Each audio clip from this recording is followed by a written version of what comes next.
안녕하세요. 경희서당의 강경입니다.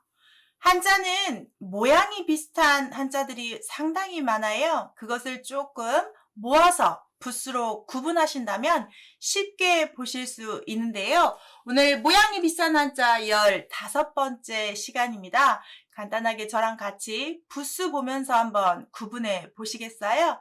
편안하게 시청해 보세요. 첫 번째, 읽을 똑하고 이을 속자 잘 보시면 공통으로 들어가는 자 보이시나요? 네, 뒤에 있는 한자 보시는데요. 자, 첫 번째 읽을 똑을 보시면 말씀원 더하기 팔매입니다. 물건을 팔다인데 앞에다가 말씀원을 붙였으니까 무엇을 파는 겁니까? 말을 판다라는 뜻입니다. 자, 저는 지금 여러분에게 지식을 팔고 있습니다.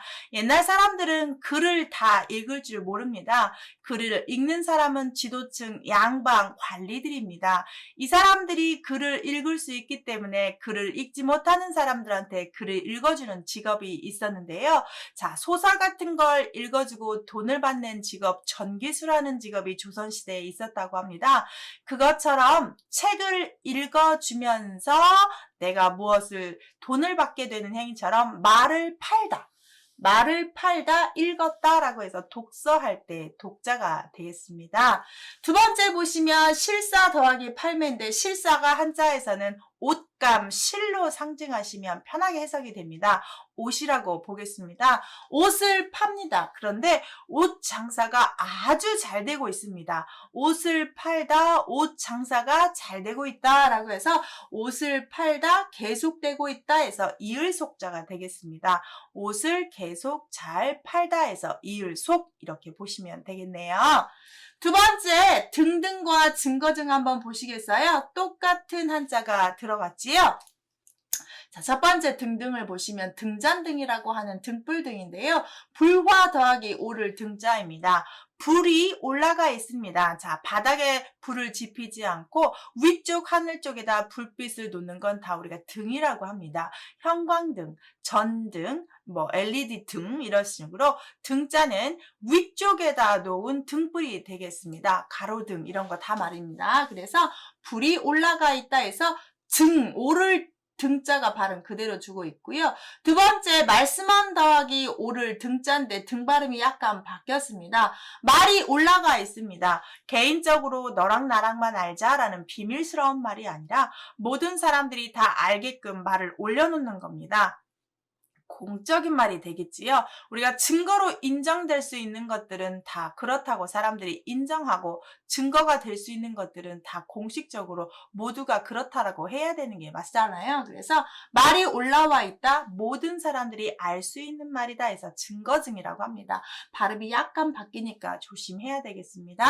세 번째 보시면 발글랑과 사내랑을 보시는데 앞에 있는 한자가 같죠. 첫 번째 발글랑을 보시면 이 앞에 있는 한자가 어질량, 좋을량자가 되고 뒤에 있는 한자가 달월자가 돼서 달월은 박달을 주고 어질량자가 량이 되는데 어질량자의 유래를 많이 찾아보게 되시면 여러분 풍구라는 농기구 아십니까? 풍구라는 농기구는 이제 바람을 사용해서 찌꺼기나 쭉정이 같은 걸 다 날려보내서 곡식만 딱 빼내는 도구인데요. 그러면 다 불순물을 빼버리면 좋은 것만 남잖아요. 그래서 이게 풍구, 입구가 되고 그 아래로 좋은 것만 남는 그 모습을 그려서 이거는 어떤 체에다 걸러내는 농기구를 그렸다는 설이 제일 많습니다. 그래서 좋게 만들고 있다 해서 좋을 양입니다. 좋다라는 말을 어질다라고 해서 어질량입니다. 그래서 좋을 양, 어질량 이렇게 보시고 밝은 명자가 발음하시면 되는 겁니다. 그럼 두 번째도 보세요. 앞에 좋다라는 말 어질량자가 발음 랑을 주고 뒤에는 한자는 고을읍자로 쓰는 부스죠. 마을에서 제일 좋은 사람, 제일 잘생기고 똑똑하고 어떤 성품 좋은 그 사람이라는 뜻에서 그런다. 좋은 나쁜 사람 하는 거에 반대말 좋은 사내다 해서 사내랑이라고 합니다. 마을에서 제일 좋은 사내에서 우리가 새로운 사내 사내라고 내가 그런 사내를 받아들이면 신랑이라고 하고요. 신라시대의 화랑도라고 할 때도 쓰는 한자가 되겠습니다. 그래서 사내랑자는 마을에서 좋은 사람이라고 생각하시고 외우시면 되겠네요. 자, 그 다음 네 번째를 보시면 우리 많이 혼동하는 한자인데 모양이 비슷비슷하죠? 다 그림이고 모양입니다. 잘 보실까요? 첫 번째 힘력자를 보시면 힘력은 어떤 모습이냐면 어깨에다가 뭔가 장작을 딱 얹은 모습도 되지만 보통 힘을 쓸 때 쓰는 농기구인데요. 쟁기 모양을 그렸다고 많이들 합니다. 힘을 쓰면서 자 소나 어떤 농기구를 이렇게 소에게 쟁기를 딱 이렇게 얹혀서 힘을 더 쓰게끔 하고 효율적으로 일하게 하는 쟁기 모양에서 왔다는 설이 제일 많습니다. 힘력은 쟁기 모양이니까 쟁기 날이 이렇게 생겼고 위로 올라가는 이음새가 있어야 되는 걸로 보시고요.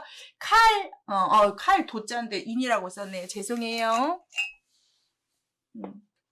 칼도예요. 칼도. 자, 칼도자에다가 여기는 보시면 칼날을 생각하시면서 쓰면 되는데요. 이 칼도자는 우리가 보통 칼검도 있죠. 그래서 칼검과 칼도가 약간 틀린데요. 칼도는 날이 한쪽만 있는 겁니다. 흔히 우리가 과도라고 한다든지 주방에서 음식할 때 쓰는 건 다 도가 되고요. 검이라고 하면 일본 사무라이들이 들고 다니는 그 검, 또는 뭐 우리 삼국지 같은 거 보면 검술을 부릴 때 그 검입니다. 이 검은 날 두 개가 다 양쪽에 서 있는 겁니다. 이게 검이라 치면 여기도 날이고 여기도 날게 어디를 치더라도 다 해를 입힐 수 있는 칼은 칼검.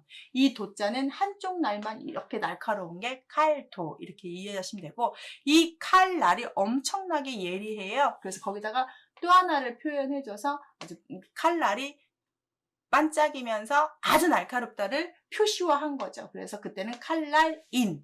나중에 이 칼날인 아래에다 마음심 붙이면 참을인 이렇게 되는 것처럼. 그래서 힘력은 쟁기 모양, 칼도는 칼 모양, 칼날인은 칼에서 날이 아주 예리하다는 걸 강조한 모양입니다. 두 번째 아홉 글자를 보시면 여길 잘 보세요. 이렇게 쓰는 한자가 새을자입니다. 새가 꽉 차게 10마리가 있었습니다. 보세요. 여기 10시 보이죠?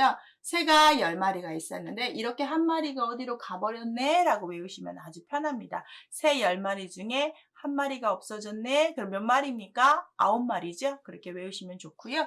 그 다음 알환자는 동그랗다를 알이라고 하는데 우리가 환약이라든지 환이라고 할 때 쓰는 환자인데요. 이거는 원래 고리환 하니까 고리가 동그랗잖아요. 어떤 고리냐? 수갑고리가 원 유래입니다. 보시면 이렇게만 쓰면 사람 인자입니다. 나머지는 이렇게 굽어있는 새을자인데요. 사람들 손에 굽혀진 뭔가를 씌우는 것. 그게 수갑이죠. 사람 손에 굽혀서 씌우는 것. 구부려서 채우는 것. 그것을 수갑이다 라고 해서 둥근 수갑, 둥근해서 구슬환이라고 읽다고 합니다. 그래서 여러분은 이 사람인 가운데 거 보시고 이렇게 두부린 수갑 모양으로 외우시면 그런 유래들이 많으니까 괜찮을 겁니다. 그래서 힘력, 칼도, 칼날인, 아홉구, 알환자 구분 한번 해주세요. 오늘 제일 중요한 게 5번째입니다. 공통으로 들어간 5개자.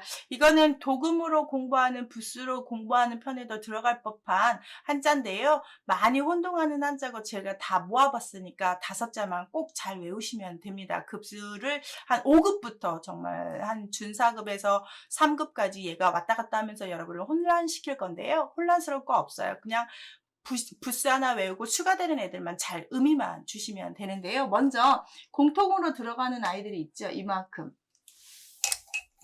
잘 보시면 이것만 들어가죠. 이게 다 들어갑니다. 다 들어가죠? 다 들어갑니다. 이 한자를 깃발언이라고 합니다. 깃발언. 옛날 부스였는데 지금은 214자에 들어가지 않고 좀 남아있는, 잔재가 남아있는 건데요. 깃발이 펄럭이고 있는 모습을 그리는데 앞에 모방자 한자 자체가 어떤 자냐라고 하면은 이제 사방에 이렇게 동서남북으로 막 흔들리는 그런 깃발인데 가운데에다가 이렇게 성실치가 생긴 사람인 2개입니다. 사람인 하나, 사람인 하나. 그래서 사람들이라는 뜻입니다. 깃발을 들고 사람들이 옮겨 다닙니다. 누구처럼? 나그네처럼, 그래서 여행객 할 때 쓰는 여자가 되겠습니다. 깃발 들고 사람들이 돌아다녀요. 우리 해외에 가면 이렇게 가이드가 깃발 여기로 오십시오 라고 하면 우리가 그쪽으로 모이게 되는 거 있잖아요. 그래서 깃발을 들고 사람들이 모여요. 나그네처럼 이렇게 외우시면 되고, 깃발 더하기 화살시죠. 자, 깃발은 부족을 상징하는 표시일 수도 있습니다. 그 다음 이 아래에 있는 한자는 화살시가 됩니다. 무기이지요. 그러면 깃발 들고 부족이, 무기를 들고 부족이 나간다는 뜻입니다. 그래서 같은 팀, 그걸 우리가 뭐라고 합니까? 결애라고 합니다. 같은 나의 식구, 가족 이렇게 부를 때 쓰는 한자입니다. 같은 부족들이 들고 있는 무기라고 생각하시면 되겠네요. 세 번째 베풀 시자는 주다라는 뜻입니다. 주다고요. 별뜻 없고 깃발이고, 이거는 어조사 야자고 땅지에서도 봤고 뱀이라고도 쓰고, 그런데 보통 이걸 해석할 때는 깃발이 펄럭이는 걸 그림으로 그렸다고 해석을 많이 합니다. 자, 깃발을 꽂고 깃발이 펄럭이고 있습니다. 자, 깃발을 꽂았다는 건 그쪽은 내 땅이라는 거고요. 내가 여기에서 모든 것들을 시행하겠다, 시작하겠다, 뭐 이런 식으로 시행할 때 쓰는, 실시할 때 쓰는 베풀다라는 의미를 갖습니다. 깃발이 펄럭이다, 베풀다, 주다라는 뜻으로 해석하시면 좋겠습니다. 그 다음 돌선자를 보시면 깃발 더하기 아래에 있는 한자가 발족하고 비슷하지만 발족과고 맞고요. 발소라고 읽습니다. 발소. 그러면 깃발을 들고 발로 동동동 그 자리에서 이렇게 돌아요. 돌선은 한 바퀴 이렇게 돈다라는 뜻이에요. 그래서 선회하다 할 때 씁니다. 비행기가 선회했다, 돌았다, 이렇게 돌아서 왔다, 이런 식으로 쓸 때 돌선자는 여기에서 빙빙빙 돌다, 이렇게 발로, 발족이 포인트가 되겠네요. 마지막 깃발에다가 발음 역할하는 그 기자를 써서 그것은 깃발이다. 아무 뜻 없어. 그것은 깃발이다 해서 기기는 깃발기 이렇게 하셔도 되고, 기기 하셔도 되고, 기기라는 말은 깃발기라는 뜻이에요. 5번은 깃발 한자에 부수들이 들어가서 사람이냐, 화살이냐, 펄럭이는 거냐, 발이냐, 깃발이냐 이렇게 생각하시면서 외우시면 좀 쉽게 외우실 수 있습니다. 모양이 비슷한 한자는 모아서 보셔야 됩니다. 다음에도 이런 영상 올릴게요. 유익하셨나요? 그렇다면 구독 알림 설정하시면 이런 영상 자주 받아보실 수 있습니다. 이런 한자 공부도 저랑 같이 할까요? 감사합니다.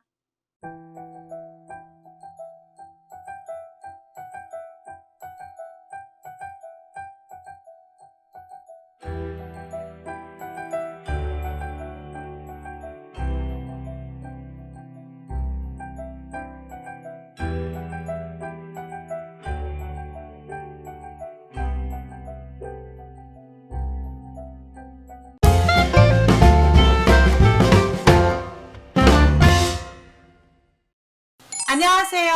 경희서당의 강경희입니다. 한자는 모양이 비슷해요. 모아서 보면 쉽게 보실 수 있습니다.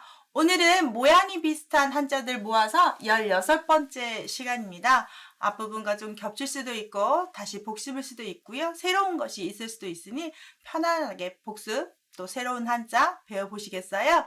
첫 번째 한번 보시면 진헬력과 책령력을 배우실 건데요. 자, 첫 번째부터 보시면 진헬력자를 보시면 똑같이 두 개가 들어간 이 한자가 보이시죠? 자, 언덕을 쓰시고 벼화 두 개를 써서 원래 저것만 한자가 세월력, 시간을 두고 있다, 시간을 보내고 있다라는 뜻입니다. 언덕에다가 벼 두 개를 심어 놓고, 자, 가을에 추수될 때까지 기다리는 것이 농부의 일이잖아요. 추수가 잘 될 수 있도록 여름 내내 가꾸는 것이 다시 또 농부의 할 일이 되겠네요. 그래서 여기에 보면 지난다라고 하는데 이렇게 심어 놓고 그칠지 잠깐 멈추고 시간을 보내고 있다라고 해서 지내려, 지내다라는 뜻입니다. 내가 이미 지나 보내버린 것을 뜻하기 때문에 지나온 것을 기록한 걸 우리가 역사라고 한다든지, 내가 지나온 것들을 다 쓰는 걸 이력서라고 한다든지, 그럴 때 쓰는 력자가 되겠습니다. 두 번째 책령력을 보시면 아래 날이를 쓰셔서 날짜, 시간을 상징하는 한자인데요. 잘 보세요. 세월을 태양을 보고 기록을 합니다. 그래서 우리가 원력이라고 해야 되는데 달월 해서 원력인데 월자가 아닌 뜻을 써서 달력이라고 하고 있죠. 원뜻은 한자는 원력인데 그래서 양력이다, 음력이다 할 때 쓰는 역자가 되고 이 세월을 잘 해석해서 하는 것들을 역법이라고 하죠. 그때 쓰는 역자가 되겠습니다. 그래서 진할력, 책령력 이렇게 보시면 좋겠습니다. 자, 법칙률자를 한번 보실까요? 법칙률은 앞에 있는 한자, 그 다음 나로진자, 앞에 있는 한자 둘이 똑같이, 자, 뒤에는 똑같은데 앞에 있는 것들이 다른 한자들이 되겠습니다. 그래서 잘 보시면 앞에, 뒤에 구분이 딱 되는데요. 뒤에 있는 한자가 이렇게 붓을 들고 있는 모습의 손 모양입니다. 그래서 뒤에 분율자고 앞에 있는 한자는 흔히 두인변이라고 아시지만 제가 두인변 아니라고 하셨습니다. 부스강의 꼭 보시면 아실 수 있는데요. 걸어가는 발 모양입니다. 걸어가다 단일 행자의 한쪽 부분입니다. 자, 이건 우리의 행동을 상징하는 사람의 움직임을 상징하는 부스인데요. 그래서 붓으로 사람의 행동에 대해서 규칙을 정했습니다. 이렇게 하면 안 되고 이렇게 하는 건 가능하다라고 써놓은 걸 우리가 뭐라고 합니까? 법이라고 하죠. 그래서 법률자입니다. 우리가 율법이라고 할 때 쓰는 율자가 되겠습니다. 그래서 율할 때 쓰는 우리의 행동을 썼던 행정법에 해당한다고 보시면 되고요. 나루준자를 보시면 앞에 물가가 나루를 대고 뒤에 있는 분율인데요. 자, 나루터에서 배가 오고 가는 걸 다 붓으로 기록을 했다고 합니다. 나루터에서 배 드나드는 것을 기록하다 해서 나루진, 우리가 노량진, 무슨 진 할 때 배가 왔다 갔다 하는 항구보다 좀 작은 데를 진이라고 표현을 하죠. 그래서 두 개가 똑같지만 발음 다르고 분율자의 활용법으로 보시면 좋겠습니다. 세 번째 다스릴리 무들매 보시면 진짜 언뜻 보면 같아 보이지 않으신가요? 자, 첫 번째부터 자세히 볼게요. 다스릴리 보시면 앞에 임금왕인가요? 구수록인가요? 네, 보세요. 앞에 점이 생략된 항상 100% 구수록으로 보셔야 된다고 제가 말씀드렸습니다. 구수록이고요. 뒤에 있는 건 마을입니다. 마을에 구슬이 하나 있었습니다. 아주 성스러운 마을을 지키는 신성시된 구슬이었다고 상징을 합니다. 그래서 그 구슬이 깨지지 않게끔 늘 잘 좋은 곳에 모셔놨다고 합니다. 그 구슬을 잘 다스리다 해서 다스릴리라고 해석하는 데도 있고요. 앞에 구슬이에요. 구슬이 하나 발견이 됐는데 그것을 잘 닦았더니 구슬의 본체에 정말 멋진 무늬가 나타나게 되더라라고 해서 뒤에 마을리자를 무늬로 보기도 합니다. 그래서 결론은 구슬을 잘 다스린 걸로 보시면 됩니다. 그런데 우리가 보기에는 분명히 임금왕으로 보이고 마을리로 보이니까 우리가 속성으로 외울 때 좋아 마을은 임금이 다스리는 곳이야 이렇게 외우면 좀 편하긴 하죠. 자, 그렇게 세 번째로 마을은 임금이 다스려 이게 확 마음에 와닿으실 겁니다. 그렇지만 부수 원칙상 제가 해석을 하다 보니까 구수를 잘 다스리다로 보셨습니다. 편하게 외우세요. 세 번째 무들매자 여기 잘 보시면 흙토의 마을이니까 마을 흙 속에 뭔가가 묻어있다. 마을 어떤 뒷뜰에 뭔가가 묻어있다 해서 매장되어 있다 할 때 쓰는 매자가 되겠습니다. 석유 매장, 가스 매장 이런 말 할 때 쓰는 한자예요. 자, 오늘의 포인트는 4번입니다. 잘 보시면 푸를록, 인연연, 줄선 세 가지가 상당히 비슷하고 이 푸를록하고 같이 쓰는 기록할록, 복록자가 있어서 총 5개를 좀 구분해 보겠습니다. 천천히 한번 보세요. 먼저 푸를록을 보시면 뒤에 있는 한자를 아셔야 되는데 이 위에 있는 한자는 돼지머리 개자인데 아래다 물수발을 집어넣어서 나무 깎을록이라는 한자입니다. 나무 깎을록. 그 다음에 앞에 있는 한자는 실사에서 나무를 깎는데 실만큼 깎아요. 즉 나무를 칼로 확확 깎는 게 아니라 여기서 시로라기처럼 하나만 딱 이렇게 뜯어내면 이 나무의 색깔이 무슨 색이냐? 푸른색이 나타날 거다 해서 쓰는 한자라고 합니다. 그래서 우리가 푸른색을 녹색이라고 하죠. 오늘 제 의상도 보시면 이런 녹색을 생각하시면 되겠네요. 그래서 시로라기처럼 작게 깎을 녹자니까 작게 깎아서 나타난 색깔 푸를록이 되고요. 얘랑 아주 비슷한데 이 뒤에만 이렇게 달라졌죠? 이게 돼지 시자고요. 위에 있는 것도 돼지 머리여서 이 한자가 돼지라는 한자인데 돼지단이라는 한자입니다. 특히 돼지 중에서도 아주 무서운 멧돼지를 상징하는 한자에서 멧돼지단에다가 앞에 실사를 집어넣어서 멧돼지가 울타리가 있었는데 거기를 다 끊어놨어요. 그랬더니 울타리가 끊어지면 안 되잖아요. 그럼 다른 것들도 침범하니까. 그래서 울타리를 뭘로? 실로 이어놨다. 다시 이어놓다. 끊어진 것을 다시 연결시키다 할 때 쓰는 연자입니다. 우리가 천생연분이다 할 때 쓰는 연자입니다. 그럴 때 쓰는 연자예요. 그 다음 세 번째 줄선자는 모양이 언뜻 비슷하게 해서 많이 혼동할 것 같아서 한번 써놨고요. 뒤에는 우리가 샘천입니다. 샘천은 물이죠. 물이 줄줄줄줄줄줄. 정말 어떤 온천이 발견되고 지하수가 발견되는 것처럼 물이 줄줄줄 실처럼 끊이지 않고 나오네. 그래서 줄선이어서 직선, 곡선, 탈선 뭐 이렇게 할 때 쓰는 선자, 라인, 선이 되겠습니다. 그 다음 푸를 녹자의 뒤에 시리즈입니다. 뒤에는 한자가 나무 깎을 녹자예요. 앞에 있는 쇠금을 썼습니다. 쇠는 단단한 금속품이 되겠습니다. 금이라고 보지 마시고 단단한 금속품으로 여러 가지 우리가 뭐예요? 기록을 해요. 자, 옛날에는 종이가 없습니다. 펜도 없고 붓도 없어요. 그러면 날카로운 도구로 대나무 죽간에다가 글을 새기게 됩니다. 또는 불에다 쇠를 달궈서 그 대나무 죽간에다 태워서 죽간 나무를 태워서 글을 쓰게 합니다. 뜨거운 걸로. 그래서 기록할 녹자 아주 쇠덩이 같은 걸로 깎아가면서 기록을 해놓다 해서 우리가 기록을 한다는 말에서 소리를 기록할 수도 있죠. 그래서 녹음이라고 하고요. 그림을 기록할 수 있죠. 녹화라고 합니다. 그래서 기록할 녹자는 그럴 때 많이 씁니다. 복록자를 녹록이라고 하는데 녹록이 좀 어려울 수 있어요. 봉급을 녹봉이라고 할 때 쓰는 녹자인데 복록으로 저를 볼게요. 앞에 보이시는 조상을 상징하고 조상 대대로 나한테 주는 복입니다. 조상 대대로 받았던 노급지를 그대로 후손들이 받아서 한다든지 조상의 업으로 내가 받아들이는 것들을 다 복이라고 합니다. 그래서 노급이라고 할 때 쓰는 녹자가 되겠으며 옛날에는 관리들이 돈으로 월급을 받지 않고 땅으로 받고 그 땅에서 세금을 걷어들일 수 있는 권한을 임금처럼 받아들인 걸 노급이라고 할 때 쓸 수 있는 녹자입니다. 그래서 비슷한 한자 좀 구분하시는 것이 여러분 편하게 붓으로 하셔야 됩니다.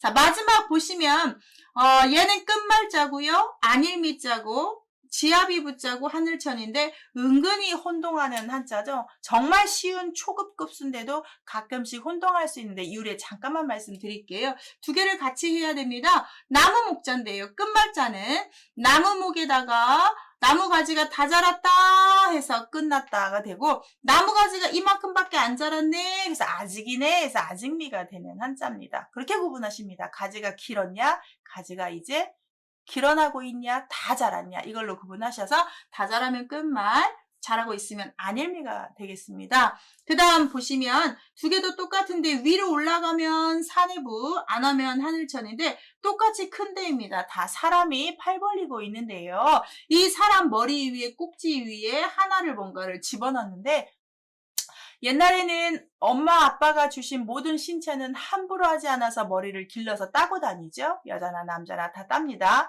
시집과 장가를 가면 여자는 비녀를 꽂고 남자는 상투를 꽂아야 됩니다. 그래서 헤어스타일로 저 사람이 결혼을 했는지 안 했는지를 구분을 하는데요. 머리에다가 남자가 상투를 딱 할 때 고정시키는 걸 여자는 비녀라고 하지만 남자는 동곳이라고 합니다. 그것을 그린 한자입니다. 그러면 결혼했다는 남자죠? 그래서 남편부자가 되고요. 어른이라는 뜻이어서 사내부자가 되고 한 여자의 남자라고 해서 지아비부라고 읽습니다. 그래서 얘는 의미 보통 지아비부 하면 결혼한 남자라는 뜻이고요. 남편부라고 하셔도 되고요. 사내부라고 하셔도 됩니다. 그 다음 하늘천은 사람이 대자로 있는데 사람 위에 있는 거 하늘을 다 그릴 수 없어서 약속합니다. 하늘 그려놓고 이건 하늘이야 라고 해서 절대 위에 삐져나가게 그리면 안 되십니다. 그래서 하늘천과 지아비부를 구분하는 것까지 했습니다. 어떠십니까? 모양이 비슷한 한자 하니까 좀 이해가 되십니까? 이런 영상 유익하신가요? 계속 올리겠습니다. 구독 알림 설정하시면 이런 영상 받아보실 수 있습니다. 시청해주셔서 감사합니다.